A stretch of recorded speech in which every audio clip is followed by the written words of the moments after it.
చేనేత రంగంలో ఒక సాధారణ వ్యక్తిగా వచ్చి అక్కడ సక్సెస్ చూసి బెంగళూరులో తనకంటూ ఒక సామ్రాజ్యాన్ని సృష్టించుకుని మరి అలాంటి మయూరి బిల్డర్స్ ఎండి ఇంజమూరి శ్రీనివాసరావు గారు మనతో పాటు ఉన్నారు. ఏ మాత్రం సంబంధం లేని రెండు ఫీల్డ్స్ లో మీరు ఎటు నుంచి ఇటు దాటారు అంటే మీకు మోటివేషన్ ఎవరు అందించారు? నాకు అప్పుడు మురళీమోహన్ గారు మాట్లాడిన పడేది, భూమి మీదే పెట్టండి.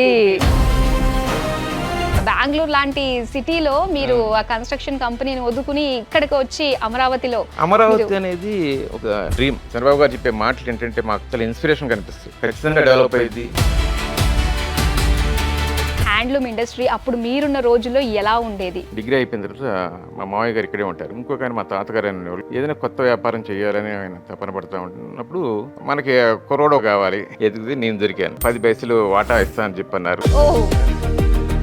చిరంజీవి గారు సినిమా ఉంటుంది, ఛాలెంజ్ సినిమా. దాంట్లో కోటేశ్వరరావు అని చెప్పి ఒక డైలాగ్ చెప్తారు. డబ్బు సంపాదించడమే నా ధ్యేయం అయితే 5 సంవత్సరాల్లో 50 లక్షలు సంపాదిస్తాను. నేను విన్నాను మీరు చనిపోదాం అన్న స్టేజ్ వరకు వెళ్ళిపోయారు అని చెప్పి. అంటే పరిస్థితులు అటువంటి, గవర్నమెంట్ చేంజ్ అవ్వటం చాలా జరిగినాయి. ఎక్కడైనా మోసాలు అనేది సహజం. అది వాళ్ళు మీకు ఫస్ట్ నుంచి తెలిసిన వాళ్ళు కాదు, అక్కడికి వెళ్ళిన తర్వాత పరిచయం? తెలియలేదు. నాకు 20 years తెలుసు వాళ్ళు.